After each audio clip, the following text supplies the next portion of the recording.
So hush, little baby, don't you cry.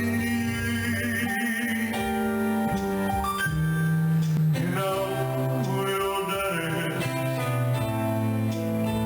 bound to die.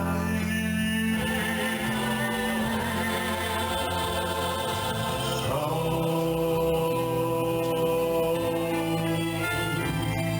my trouble.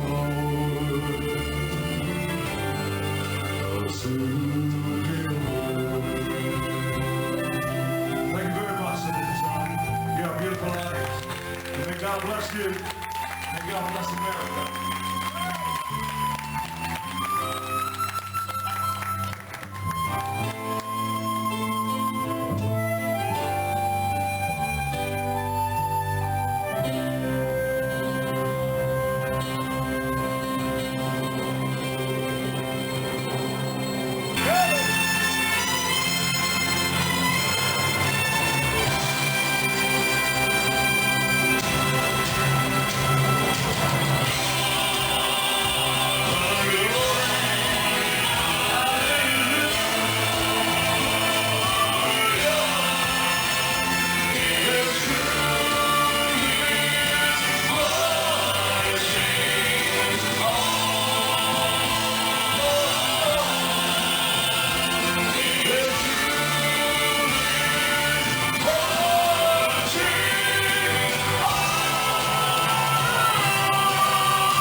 Good to meet you again, man. God bless you. Adios.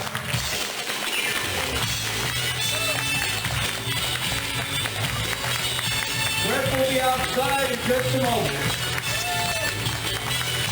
Thank you for joining us.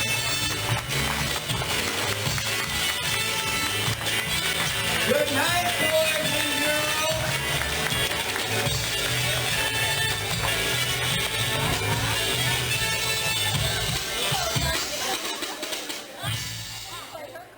They're forced to be outlaws by the way the society is run, and we think they're great. Across the nation, between January of last year and April of this year, a total of 4,330 bombings have been reported. We're going to remake this country in the streets. We got to build a strong base, and someday we got to knock those motherfuckers that control this thing right on their ass.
Kent State, the end of the 1960s and the beginning of something far worse.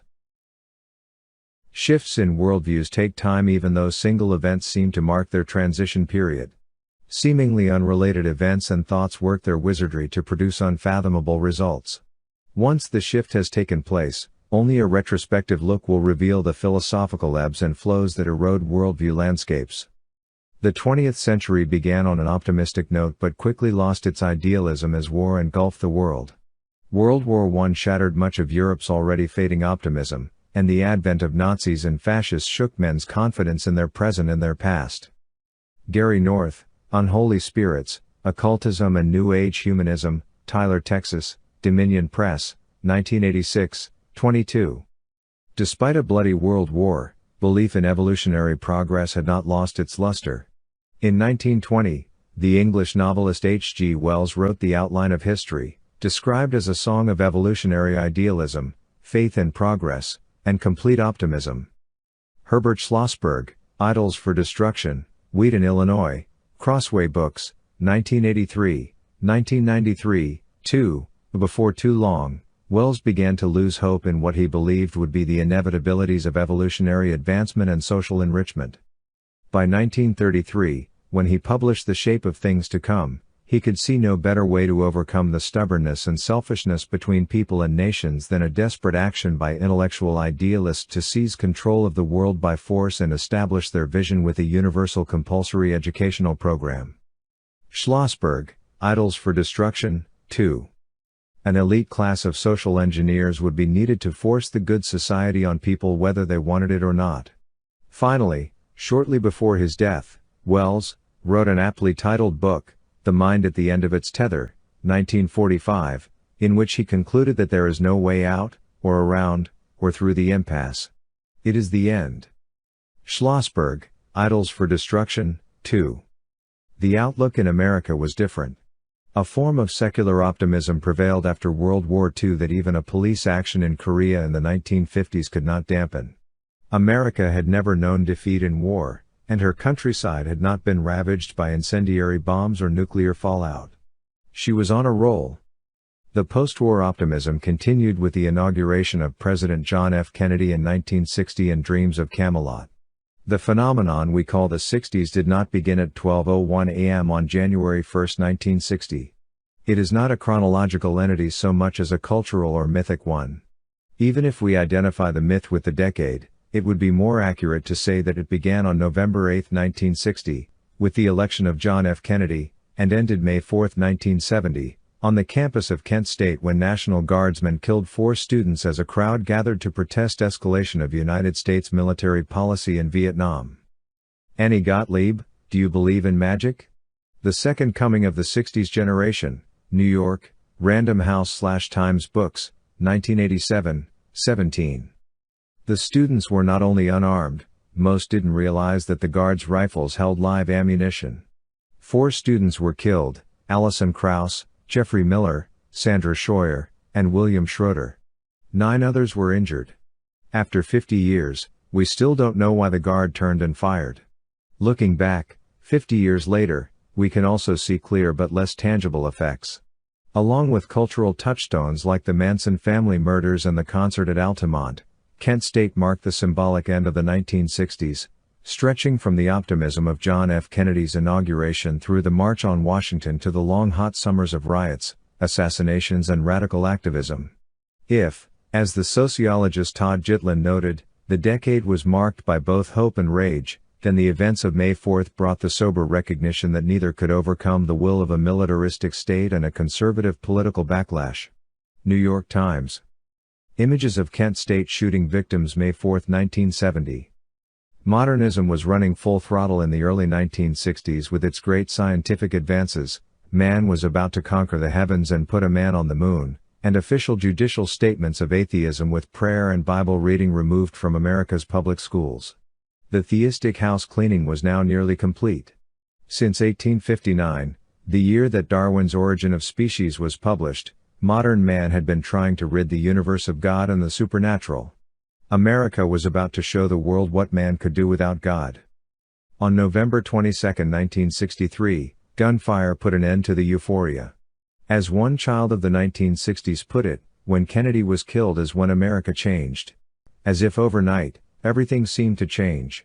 Tennessee-born photographer Jim Smith, who describes his experience of the 60s as having my worldview torn apart with nothing to replace it, says that the Kennedy assassination really was the trigger. The following social chaos was hardly encouraging to an idealistic generation. Lyndon Johnson skillfully and ruthlessly imposed legislative substance, the final culmination of the old progressive optimism, soon turned to dust in the mouths of his followers. The Vietnam War, race riots, and the deficit-induced price inflation broke the spirit of the age. Johnson could not be re-elected in 1968, just 4 years after he was elected president. North, Unholy Spirits, 23. From Visions of Camelot to Chants of Hay. Hey! LBJ. How many kids did you kill today? America was abandoning what little faith it had in the secular religion of modernism. As if tens of thousands of dead young men were not enough to destroy the worldview of modernism, the murder of two cultural icons confirmed the disintegration of society. With the assassinations of King and Robert Kennedy, we lost our last hope of combating racism or ending the war through the system, and the system lost our consent. A crisis of secular faith had emerged. The new generation questioned the orthodoxy of rational neutrality. The guardians of modernism had sent young men and women to the rice paddies of Vietnam, and more than 58,000 of their names grace the Vietnam War Memorial in our nation's capital. A break with the past was unavoidable. People were calling for revolution. They wanted apocalypse, utopia, a world transformed. Transformed by what to what? That was the question. Drugs, sexual experimentation, Eastern philosophy, and the occult were all viable options. The counterculture of the 1960s wanted something more than the impersonalism offered by a sterile rationalism. In fact, the best and the brightest of the rationalists had sent America's youth to Southeast Asia to die. For the first time in her history, America had lost a war. It is no wonder that George Will called the 1960s the most dangerous decade in America's life as a nation. George Will, 1968, Memories That Dim and Differ, The Washington Post, January 14, 1988, A27. Postmodernism is the logical outworking of modernism. Stephen Connor says that the concept of postmodernism cannot be said to have crystallized until about the mid-1970s. The fall of communism in 1989 drove the nail into the coffin of modernism. Modernism had received some strong criticism, and it was becoming more tenable to assert that the postmodern had come to stay, but it took some time before scholarship really jumped on the bandwagon. It is important to distinguish between postmodern and postmodernism. Postmodern refers to a period of time, whereas postmodernism refers to a distinct ideology. As Feit points out, if the modern era is over, we are all postmodern, even though we reject the tenets of postmodernism. Jean Edward Feit, Postmodern Times, A Christian Guide to Contemporary Thought and Culture, Wheaton, Illinois, Crossway Books, 1994, Events, Violent Events, Force the Hands of the Academic Community. If May 4, 1970, was the day that the war between the generations and classes of white America became a war in earnest, in retrospect it was also the day that war began to end. It was as if the rising tensions had needed to climax in the taking of life. After the strikes in the wake of Kent, the energy of confrontation began to ebb. But little was resolved. The 4 young people who were killed at Kent State University by National Guardsmen, through no will of their own, put an end to a misguided revolution. The worldview of modernism was buried with them. The campuses in the 1970s, and even through the 1980s, remained eerily quiet. The silence, however, was not a sign of inaction. A new worldview was being developed without fanfare, a quiet revolution impacting our nation today. Saul Alinsky, the architect of today's leftist politics, special interest groups, and the deep state, boldly outlined the needed tactics in his Silent Revolution primer, Rules for Radicals, that would establish the New World Order's marching orders. Do one of 3 things. 1. Go find a Wailing Wall and feel sorry for yourselves. 2. Go psycho and start bombing, but this will only swing people to the right. 3. Learn a lesson. Go home, organize, build power, and at the next convention, you be the delegates. Coupled with the earlier directives of Antonio Gramsci, 1891–1937, of a long march through the institutions, the arts, cinema, theater, schools, colleges, seminaries, newspapers, magazines, and the new electronic medium, of the time, radio, they've nearly succeeded. Patrick J. Buchanan, Death of the West, How Dying Populations and Immigrant Invasions Imperil Our Country and Civilization, New York, St. Martin's Press/Thomas Dunn Books, 2001.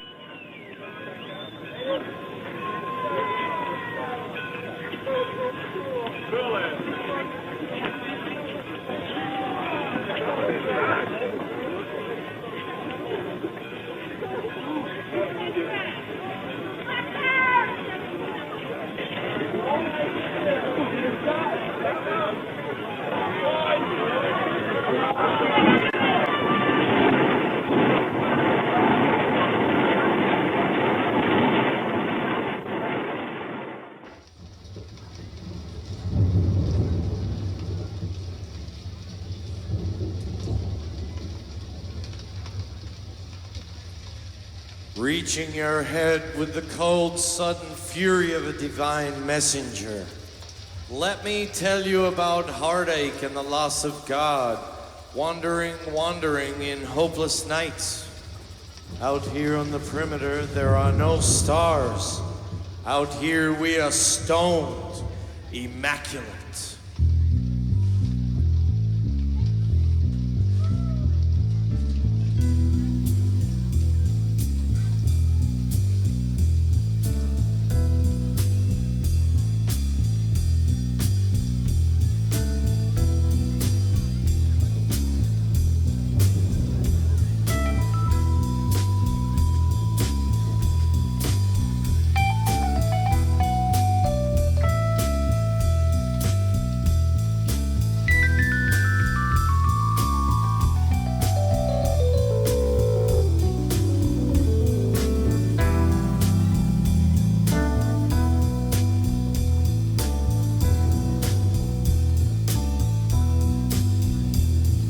Riders on the stone, riders on the stone. Into this house we're born, into this world we're thrown. Like a dog without a bone, an actor out alone. Riders on the stone. There's a killer on the road. His brain is squirming like a toad. Tequila holiday. Let the children play. If you give this man a ride, sweet family will die. Killer on the road.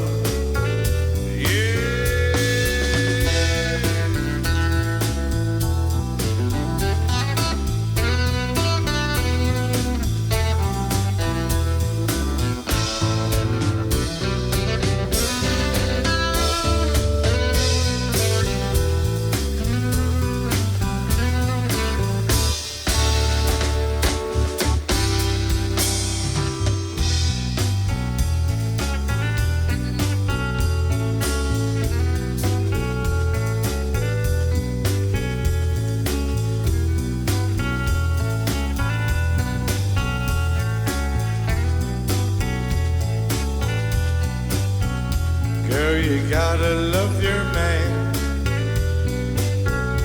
Girl, you gotta love your man. Take him by the hand. Make him understand. The world on you depends on life will never end.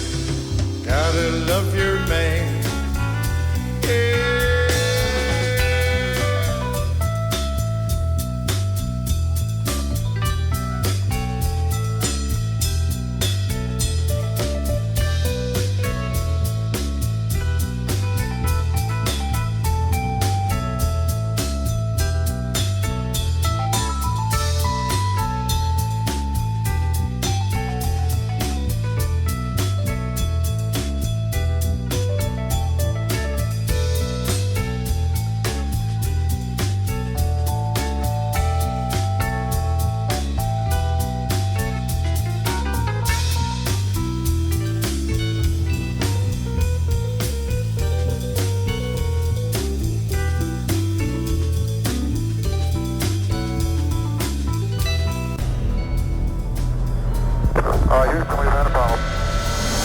Houston, we've had a problem.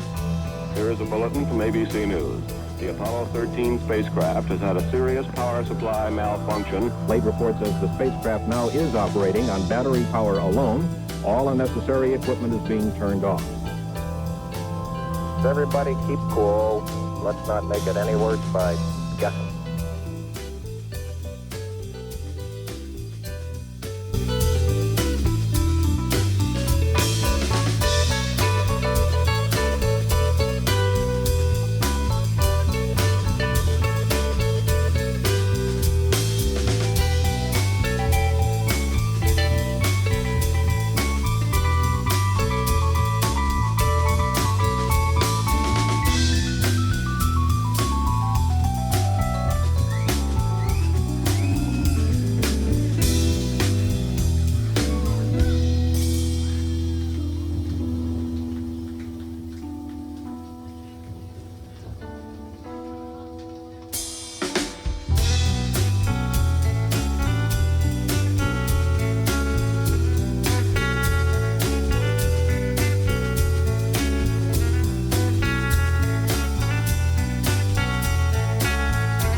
Riders on the stone, riders on the stone. Into this house we're born, into this world we're thrown, like a dog without a bone.